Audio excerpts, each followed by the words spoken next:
ನಮಸ್ಕಾರ. ಎಲ್ಲ ನನ್ನ ಪ್ರೀತಿಯ ಕಣ್ಮಣಿಗಳಾದ ಕನ್ನಡ ಜನತೆಗೆ ನಮಸ್ಕರಿಸುತ್ತಾ ಹಾಗೂ ನನ್ನ ಪ್ರೀತಿಯ ವೀಕ್ಷಕರಿಗೂ ವಂದಿಸುತ್ತಾ ಇವತ್ತಿನ ಸಂಚಿಕೆಯಲ್ಲಿ ಒಂದು ವಿಶೇಷವಾದ ಒಂದು ವ್ಯಕ್ತಿಯ ಬಗ್ಗೆ ನಾವು ಮಾತಾಡ್ತಾ ಹೋಗೋಣ.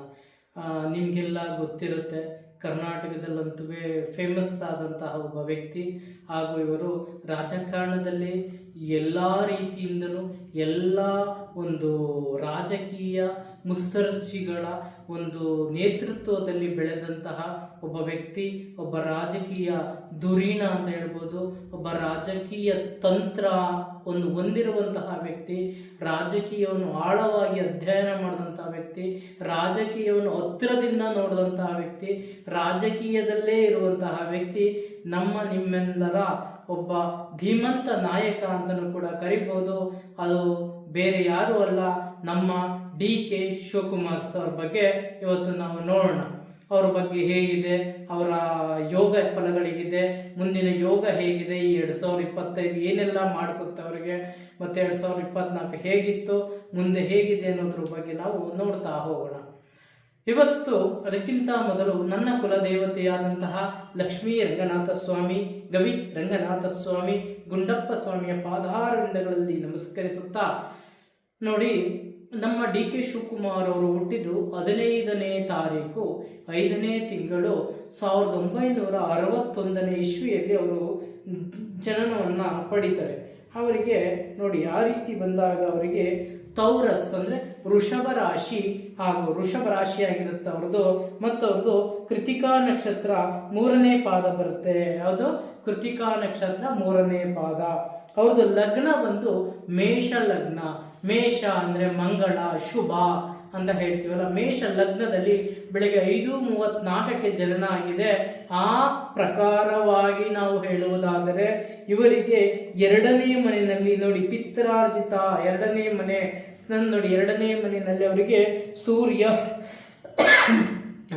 ಸೂರ್ಯ, ಚಂದ್ರ ಹಾಗೂ ಬುಧ ಅಂದ್ರೆ mercury and Moon and son, ಈ ಮೂರು ಕೂಡ ಸೆಕೆಂಡ್ ಹೌಸ್ ಅಲ್ಲಿ ಆಕ್ಯುಪೈಡ್ ಆಗಿದೆ. ಸೆಕೆಂಡ್ ಹೌಸ್ ಅಂದ್ರೆ ಯಾವುದು?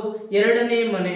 2ನೇ ಮನೆಯಲ್ಲಿ ಸೂರ್ಯ ಅಂದ್ರೆ ಏನು? ಸೂರ್ಯ ಅಂದ್ರೆ ರಾಜಕಾರಣ, ಮತ್ತೆ ತಾಕತ್ತು, ಧೈರ್ಯ, ಸ್ಥೈರ್ಯ, ಮತ್ತೆ ಅವ್ರು ಏನಂತ ಹೇಳ್ತೀವಿ, 2ನೇ ಮನೆಯಲ್ಲಿ ಸೂರ್ಯ ಇದ್ದಾನೆ ಅಂದ್ರೆ ಜಾಸ್ತಿ ಅವರಿಗೆ ರಾಜ್ಯ ವೈಭೋಗ ಮತ್ತೆ ರಾಜಕಾರಣಿಗಳ ಯೋಗ ಅವರು ಹುಟ್ಟಾದಾಗಲೇ ಅದು ತೋರಿಸ್ತಾ ಇದೆ. ಅವ್ರಿಗೆ ಯೋಗ ಇತ್ತು ಅಂತ ಹೇಳೋದನ್ನ ಅಲ್ಲಿ ತೋರಿಸ್ತಾರೆ. ಮತ್ತೆ ಇವರಿಗೆ ಒಳ್ಳೆಯ ಉನ್ನತ ಸ್ಥಾನಮಾನಗಳು ಸಿಗುವಂತ ಯೋಗವನ್ನು ತೋರಿಸುವುದು ರವಿ 2ನೇ ಮನೆಯಲ್ಲಿ ಇರೋದ್ರಿಂದ ಇವರಿಗೆ ಅತಿ ಹೆಚ್ಚು ಒಳ್ಳೆ ಸ್ಥಾನಮಾನಗಳು ಗಳಿಸುವಂತಹ ಯೋಗಗಳು ಇವರಿಗೆ ಇರುತ್ತೆ. ಅದ್ರ ಜೊತೆಗೆ ಚಂದ್ರ ನಾವೇಂತಿ ಯೋಗಾಧಿಪತಿ ಅಂತ ಕರಿತೀವಿ. ಚಂದ್ರನ ಯೋಗಾಧಿಪತಿ, ವಜ್ರಾಯುಧವನ್ನ ಹಿಡಿದುಕೊಂಡಿರುವವನು. ವಜ್ರ ಅಂದ್ರೆ ಅವ್ರು ಯಾವತ್ತೂ ಕಷ್ಟವನ್ನ ಪಡದೆ ಸುಖದಲ್ಲಿ ಇರುವಂತಹ ಒಂದು ಯೋಗ ಫಲಗಳು ಕೂಡ ಚಂದ್ರನು ಕೊಡ್ತಾನೆ. ಅದರ ಜೊತೆಗೆ ಬುಧ ಇದ್ದಾನೆ. ಬುಧ ಇದ್ದಾಗ ಏನ್ ಮಾಡ್ತಾನೆ ಅವರಿಗೆ? ಬುಧ ಅಂದ್ರೆ ಬುದ್ಧಿವಂತಿಕೆ ನೋಡಿ, ಮರ್ಕ್ಯೂರಿ ನಾಲೆಡ್ಜ್ ಅಲ್ಲಿ ಅವ್ರಿಗೆ ಏನೇನ್ ಬುದ್ಧಿವಂತಿಕೆ ಬೇಕು, ಎಲ್ಲೆಲ್ಲಿ ಏನೇನ್ ಮಾಡಬೇಕು, ಎಲ್ಲೆಲ್ಲಿ ಯಾವ್ಯಾವ ಟೈಮಲ್ಲಿ ರಾಜಕಾರಣವನ್ನು ಹೇಗೆ ಬಳಸಬೇಕು, ಈ ಎಲ್ಲಾ ನಿಪುಣ ಶಕ್ತಿ, ಬ್ರಿಲಿಯಂಟ್ ಅಂತೀವಿ, ನಾಲೆಡ್ಜಬಲ್ ಗೈ ಅಂತೀವಿ, ನಾಲೆಡ್ಜಬಲ್ ಪರ್ಸನ್. ಮತ್ತೆ ಇವರು ಅತ್ಯುನ್ನತವಾದ ಬುದ್ಧಿವಂತಿಕೆಯಿಂದ ಇವರು ರಾಜಕಾರಣವನ್ನ ಮಾಡ್ತಾರೆ. ಇವರು ತುಂಬಾ ಕಾಲದವರೆಗೆ ರಾಜಕಾರಣದಲ್ಲಿ ಕೂಡ ಇವರು ಇರ್ತಾರೆ ಅಂತ ಹೇಳೋದನ್ನ ಇಲ್ಲಿ ಬುದ್ಧಿವಂತಿಕೆ 2ನೇ ಮನೆಯಲ್ಲಿ ಚಂದ್ರ ಇರೋದ್ರಿಂದ ಅವರಿಗೆ ಬುದ್ಧಿಯನ್ನು ಅತಿಯಾಗಿ ಕೊಟ್ಟು ಅವರನ್ನ ಒಳ್ಳೆ ಸ್ಥಾನಮಾನಗಳಿಗೆ ಕರ್ಕೊಂಡು ಹೋಗುತ್ತೆ. ಅದೇ ರೀತಿ ಅವರಿಗೆ 4ನೇ ಮನೆಯಲ್ಲಿ ಮಂಗಳ, ಚಂದ್ರನಲ್ಲಿ ಮಂಗಳ ಇದ್ದಾಗ ಏನಾಗುತ್ತೆ, ಅಲ್ಲಿ ಸ್ವಲ್ಪ ಸಿಟ್ಟು ಮತ್ತೆ ಅಗ್ರೆಸಿವ್, ಅದ್ರ ಜೊತೆಗೆ ಇವರಿಗೆ ಸ್ವಲ್ಪ ಲೋ ಬಿ.ಪಿ, ಹೈ ಬಿ.ಪಿ, ಈ ತರ ಇವರಿಗೆ ಸ್ವಲ್ಪ ಸಿಟ್ಟು ಬರುವಂತಕ್ಕಂಥ ವ್ಯಕ್ತಿ. ತಾಳ್ಮೆ ಕಮ್ಮಿ, ಸಡನ್ ಆಗಿ ರೈಸ್ ಆಗ್ಬಿಡೋದು, ಆಮೇಲೆ ತಪ್ಪಿನ ಅರಿವಾಗ್ತಕ್ಕಂಥ ವ್ಯಕ್ತಿತ್ವ ಇವ್ರದು. ಇವರು ಯಾರ ಮೇಲೂ ದ್ವೇಷವನ್ನ ಇಟ್ಟುಕೊಳ್ಳದೆ ಇದ್ರು ಕೊನೆಗೆ ಇವರಿಗೆ ಅದು ತಪ್ಪಿನ ಒಂದು ಪರಿಕಲ್ಪನೆ ಅಂದ್ರೆ ತಪ್ಪಿನ ಒಂದು ಪ್ರಾಯಶ್ಚಿತ್ತವನ್ನ ಇವರು ಪಡ್ಕೋತಾರೆ. ಹಾಗಾಗಿ ಇವರಿಗೆ ಏನ್ ಹೇಳ್ಬೋದು ಅಂದ್ರೆ ಇವರು ತಪ್ಪಿನ ಅರಿವು, ಇವರು ತಪ್ಪು ಮಾಡಿಬಿಡ್ತಾರೆ, ಲಾಸ್ಟಿಗೆ ಪಶ್ಚಾತ್ತಾಪವನ್ನ ಇವರು ಪಡ್ತಾರೆ. ಹಾಗಾಗಿ ಅವರು ತಪ್ಪನ್ನು ತಿದ್ದುಕೊಳ್ಳುವಂತ ಏಕೈಕ ವ್ಯಕ್ತಿ ಅಂತ ಹೇಳ್ತಾ ನಿಮಗೆ ಏನಂತ ಹೇಳ್ಬೋದು, ಇವರಿಗೆ ಅಷ್ಟು ಬ್ರಿಲಿಯಂಟ್ ಇದ್ದರೂ ಕೂಡ ಇವರು ಸಂದರ್ಭದಲ್ಲಿ ಇವರು ಸಹಾನುಭೂತಿಯನ್ನು ಕೂಡ ಇವರು ತೋರಿಸ್ತಾರೆ. ಇವರಿಗೆ ಅಂತ ನಾಲೆಡ್ಜಬಲ್ ಪರ್ಸನ್ ಕೂಡ ಆಗಿರ್ತಾರೆ. ಇವರು ತಾಳ್ಮೆಯನ್ನ ಪಡೆದಿದ್ದೇ ಆದರೆ ಇವರು ಈ ರಾಜ್ಯದ ಮುಖ್ಯಮಂತ್ರಿ ಆಗುವುದರಲ್ಲಿ ಎರಡು ಮಾತೇ ಇಲ್ಲ. ಇವರಿಗೆ ಮುಖ್ಯಮಂತ್ರಿ ಸ್ಥಾನ ಕೂಡ ಒಲಿದು ಬರುತ್ತದೆ. ಇವರಿಗೆ ಯೋಗ ಫಲ ಇದೆ, ಗುರುವಿನ ಯೋಗ ಇದೆ. ಇವರಿಗೆ ನೋಡಿ 2025 ಈಗ ಮೇ 12ನೇ ತಾರೀಕು ಬಂದ್ರೆ, ಮೇ 18ನೇ ತಾರೀಕು ಬಂದ್ರೆ ಗುರುಬಲರು ಕೂಡ ಬರುತ್ತೆ. ಇವರಿಗೆ ಮುಖ್ಯಮಂತ್ರಿ ಆಗುವ ಯೋಗ ಕೂಡ ಇದೆ. ಮೇ ಒಳಗಡೆ ಗುರುಬಲ ಇದೆ. ಮೇ ಒಳಗಡೆ DK ಶಿವಕುಮಾರ್ ಅವರಿಗೆ ನೋಡಿ ಮುಖ್ಯಮಂತ್ರಿ ಯೋಗ, ಒಳ್ಳೆ ಯೋಗ ಫಲಗಳು ಕೂಡ ಇವ್ರಿಗೆ ಆಗುವಂತದ್ದು ಇಲ್ಲಿ ಕಣ್ಣಿಗೆ ಕಾಣಿಸ್ತಾ ಇದೆ. ಇವ್ರಿಗೆ 100% ಇವ್ರಿಗೆ ಮುಖ್ಯಮಂತ್ರಿ ಆಗುವುದರಲ್ಲಿ ಎರಡು ಮಾತಿಲ್ಲ. ಇವರಿಗೆ ಮುಖ್ಯಮಂತ್ರಿ ಸ್ಥಾನ ಇವರಿಗೆ ಒಲಿದು ಬರುತ್ತದೆ. ಇವಾಗ್ಲೇ ಅಂತ ಹೇಳ್ತಾ ಇಲ್ಲ, ಈಗ 5 ತಿಂಗಳಲ್ಲೂ ಆಗ್ಬೋದು, ಗುರುಬಲ ಇದೆ. ಮತ್ತೆ ಇವರ ಜೀವನದಲ್ಲಿ ಮುಖ್ಯಮಂತ್ರಿ ಆಗುವುದು 100% ಇದು ಸಿದ್ಧ ಅಂತ ಹೇಳೋದಕ್ಕೆ ನಾವು ಇಷ್ಟಪಡ್ತೀವಿ. ಅದಾದ ನಂತರ ರಾಹು ಪಂಚಮ ಸ್ಥಾನದಲ್ಲಿ ರಾಹು ನೀಚನಾಗಿದ್ದಾನೆ. ಸ್ವಲ್ಪ ಇವರು ಕಳ್ಕೊಳ್ಳೋದು, ಇವರು ಸ್ವಲ್ಪ ದುಂದು ವೆಚ್ಚ ಮಾಡ್ತಾರೆ, ಸಿಕ್ಕಾಪಟ್ಟೆ ದುಡ್ಡು ಖರ್ಚು ಮಾಡ್ತಾರೆ. ಅಲ್ಲಿ ಇವರು ತನ್ನ ದುಡ್ಡನ್ನೆಲ್ಲ ಖರ್ಚು ಮಾಡಿ ಒಂದು ಸ್ಥಾನಮಾನಕ್ಕಾಗಿರಲಿ, ಒಳ್ಳೆಯ ನೇಮು ಫೇಮು ಸಮಾಜದಲ್ಲಿ ಗಳಿಸಲು ಕೂಡ ಈ ವ್ಯಕ್ತಿ ತನ್ನ ಎಲ್ಲಾ ಸ್ಥಾನಮಾನಗಳನ್ನು ಗಳಿಸ್ತಾರೆ.